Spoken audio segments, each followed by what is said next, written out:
We're back this Sunday in the book of 1 Corinthians, and there have been so many lessons we have been able to see and learn in just these few verses as we meet together in cyberspace since the coronavirus shutdown came along. And some of these truths have been sawbriars that catch you because you stop and examine where you're at.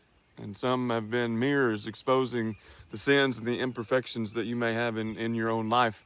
And some have been encouragements and what we have needed to hear about ourselves and where we're at. But I hope that these texts help us to understand the never-ending, constant struggles, the growing pains, the ups and downs of being a part of the Church of Jesus Christ. Being a part of a body of believers is not going to be easy, and it's not going to be like kindergarten where if everybody's getting frustrated or tired, let's just all take a nap. And the church is made up of sinners coming out of their sin. And some people are like saplings in their sin. They were raised in a Christian home, they were raised in the church, but there are some people who are like massive oak trees when it comes to their sin. I was watching my brother-in-law clear off this patch of trees with a dozer, and some of those trees were little saplings, and it didn't take much for that dozer to clear them out of the way. Other trees, he had to dig around the roots and dig around the roots and dig around the roots because they weren't cooperating, they weren't knocking over, you know. There's different backgrounds within the church when it comes to sin. Some people have a background of sinful times, of hard times, while other people, it seems, don't have the same struggles when it comes to life. There are always going to be problems in the church, no matter what. We may be going through a time where we don't see very many, where it seems like the church cogs and wheels are greased, while at other times we seem to have breakdowns at every turn and problems with all these people and families. Just know that if there isn't a problem right now, there are going to be problems in the church. There are always going to be people who mess up, always going to be people who need help, and that includes you, it includes me. We're going to be up, we're going to be down, we're going to need correction sometimes, we're going to need encouragement at other times. You're always going to be learning. That there is never a time where you stop learning. There's always something that needs cleaning up, because in any house where a family is present, there's going to be spills and messes and stains and cuts and scrapes and implosions and explosions. And you've probably seen your fair share if you've had kids in the house during these last few weeks. And you see those messes in the church, and you can see especially how Paul explains those messes in the Corinthian church. They're fighting over stuff, they're dividing over opinions, they're thinking they know everything and they don't want to submit to anyone telling them what to do, anyone telling them how to act. And in today's text, we see a pretty big mess in the church in Corinth, in 1 Corinthians chapter 5 and verse 1. And this isn't just a paper towel spill in the kitchen. This is someone, cutting a tree in the front yard and falling on the spare bedroom. This is a big mess. And he says this: it is actually reported or commonly reported among you that there is sexual immorality or fornication, such as does not even exist amongst the pagans. And then he defines that. He says, someone has taken his father's wife. In the Wednesday devotional message, we talked about how you are a billboard for the church. Whatever you do, however you behave, becomes how people see the church you go to. Your life is what the world reports about the church. And in this verse, we find out that there is a man who is messing up his life in a huge way. But we have to stop and think about this, okay, for a second. And we need to kind of build something here. We have to build a foundation before we start hanging the walls. And this is a foundational aspect of your Christian life, of my Christian life, because in order for this guy in 1 Corinthians chapter 5, and in order for the people around him, and in order for the church in Corinth to get to the point that they know that what he is doing is a sin, in order for this guy to get to that point, then he has to believe that what he is doing is a sin. Does that make sense? In order for this guy to get to that point, he has to believe that he is doing something sinful. Not only that, but his family has to believe that he's doing something sinful, and the church has to know that what he is doing is a sin. So here's the foundational thing. Whatever you are doing, whichever direction you're going in your life, this is where you have to stop and pause. In order for any sin to be wrong, you have to believe that God is right about it. In order for any sin to be wrong, you have to believe that God is right about it. You can't have a different viewpoint on sin than God does. You have to agree with God about it.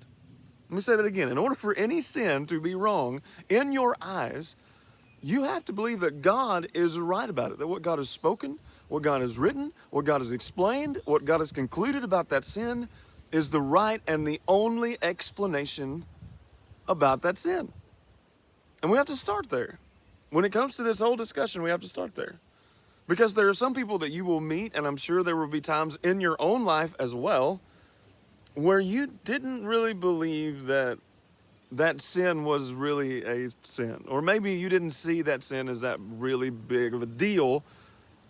And maybe it wasn't something that you saw that nailed Jesus to a cross.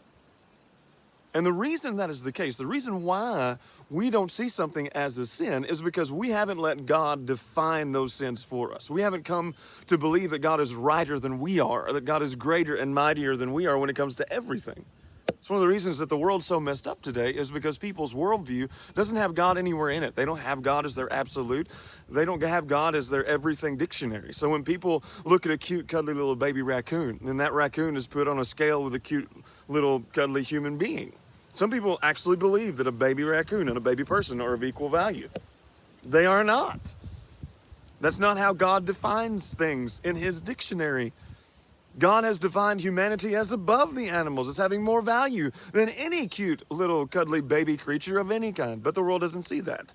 So the value of human life becomes diminished, while the value of a cute little coon is amplified beyond what it should be. I have to come to believe that God is way better at defining things than I am. And I have to come to believe that he is right all the time. So in order for any sin to be a sin, you have to believe that God is right about it. But you can't stop there. That's only part of the battle. That's just the egg on the bacon, egg, and cheese sandwich. There's more to it than just egg. There's more ingredients. You have to put it all together. Because yes, you can come to know that God is righter about things than you. And you can agree that he knows more than you do. But there's more. Because you agree with God, you actively get in line with what he has said. It is more than just thinking the same as God. It is doing the same as God would do. You put together the ingredients of your life based upon how and what he has said. You actively change the direction, the choices, the movement in your life into the lane of God, and you don't go beyond it. So that yes, I agree with God, that he is right, that his word is right, but I also actively follow his directions. I can agree that eating 4 large pizzas from Papa John's a day during this quarantine thing would probably be a bad idea. It wouldn't be the quarantine 15, it would probably be the quarantine 50. And I can agree that it would probably be harmful to go beyond the caloric cheese-filled intake that I would need to have for a 24-hour period if I ate that much. But just because I agree with that it might be bad doesn't mean that I'm gonna change my behavior if I'm guilty of it. I can agree, okay? I can agree that it is not the best thing to stuff my face with 4 Papa John's pizzas while I am stuffing my cake hole with 5 pounds of pepperoni. There are a lot of things that your doctor has told you about your diet, I'm sure, about exercise, supplements, bacon grease, that you probably agree with, right? But that doesn't necessarily change your behavior just because you agree with it. Agreement is not the same as convicted behavior. Agreement is not the same as sanctified action. You see that, right? Agreement is not the same as activity. When people are sinning, a lot of time they will agree that what they are doing is harmful, that what they are doing is hurting, that what they are doing is hurtful to the relationship with others, and they may even agree that it is a transgression against God. But the true test of that conviction is not just agreement with the truth, it's translating that truth into convicted behavior, sanctified behavior. When people are caught in adultery, cheating on their spouse, they know that what they are doing before they're caught will destroy their relationship within their family. They know that. But most of the time, they'll keep on doing it until they get caught. And they will agree with you. They will agree with you that what they are doing is wrong and that it's detrimental, but that truth does not translate into change. Agreement does not equal activity. So when it comes to how God defines and explains things, God's truth has not just become your moral compass. God's truth have become your feet, your hands, your mouth, your words, your motivation, your everything. You agree that God knows more than anything. God knows more about everything, and that God's dictionary is better than yours. And you can agree, especially, that God knows more about sin because he gets to draw the line. He created the boundary of holiness. But do you go beyond simple agreement?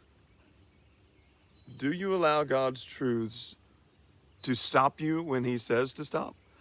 To start you going when he says to go? To change lanes when he says to? Do you believe enough to actively agree to stop going beyond when God speaks? To actively seek his holiness, his purity, his words, and to even correct someone who claims to agree with God when their life's behavior gives evidence that they are not. So before we get into the defining of this sin, the explanation of this sin that this man was guilty of in the church in Corinth, there has to be an agreement that God gets to define what is sexually right and God gets to define what is sexually wrong. That God gets to define what is sexually right and God gets to define what is sexually immoral. I don't get to define that. My friends don't get to tell me what's right or what's wrong when it comes to relationships physically, how far I can go towards this or that. The church doesn't get to define that. The elders don't get to define that. I don't get to define that as a preacher based on what I feel or what I think or what line I don't think that you should cross. God gets to define sin. He gets to define what is sexually immoral. And I act within those boundaries as God has defined. I agree with what God has said, but I also have to translate what God has spoken into the activities of my life. I don't go beyond what God has said because I agree with it. My behavior is going to back it up. And when God says that any sexuality outside of marriage is a sin, and that is what God says, then guess what? I don't get to simply go beyond what God has spoken because I may like my definition better than his. This means that when it comes to sin, you have to have a spiritual backbone in your life. There are times you're going to have to stop and stand up and say, God tells me not to go that way. God tells me not to go that far. God directs my paths. And you have to come to the point where you stand with God against sin. We sing the song, Jesus, you're my firm foundation. That's true when it comes to salvation, but it's also true when it comes to how you choose to live, what you choose to do. Jesus is who gives me my backbone. He's the one who has spoken the words that I don't go beyond, the words that are going to judge me in the last day. So you can't be flimsy about this. You can't be tolerant about this. There has to be spiritual backbone that moves when God tells you to move and that stops when God tells you to stop. And I think that all of us can agree that it is pretty immoral for any man to have his father's wife, whether that means that this son is married to his stepmother or she was cheating on the father with the son. Whatever this sin is, it's reported everywhere. Everybody knows about it. Everybody's shocked about it. And the way this is explained by Paul is that this is something that is presently going on at the writing of this letter. It's something that has not stopped. These people in the church continue to go beyond God's definition of things. This family, the present tense that Paul is using suggests that this wife was in continual possession of her stepson or the other way around. And this is gross to the nth degree to us. But this was also a sin that is shocking even amongst the city of Corinth, a city that was filled with people who were sin shockers themselves. I mean, the temple of Aphrodite was there with the red light district, okay? Don't Google Aphrodite without a parental filter on. There was idolatry, there was greed everywhere. And if the city and culture of Corinth was shocked about the sin that was going on in the church, then the church taught by Paul, by Apollos, by Peter, and by others, the church should have been shocked at this too. They should have been in mourning that this was something that was being done by one of their own number. They should have been shocked that this was something that was reported about them. They should have been saddened that the state of the church's reputation was that they allowed such detestable behavior. There should have been some fireworks in the church, some hellfire and brimstone, at least some ruffled feathers. But they weren't sad. They weren't mourning in verse 2. It's like everything to them was fine and dandy. There was no mourning over the sin that was going on. And Paul is painting a picture of a funeral by using this word. The word mourning there is the word for when someone buries a family member and they're wailing and moaning over the loss.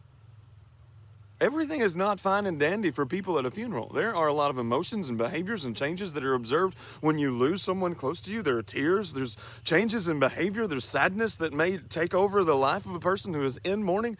You expect that when someone goes through such a tragedy and loss, you expect them to wail and to mourn and to cry and to hold their heads in their hands.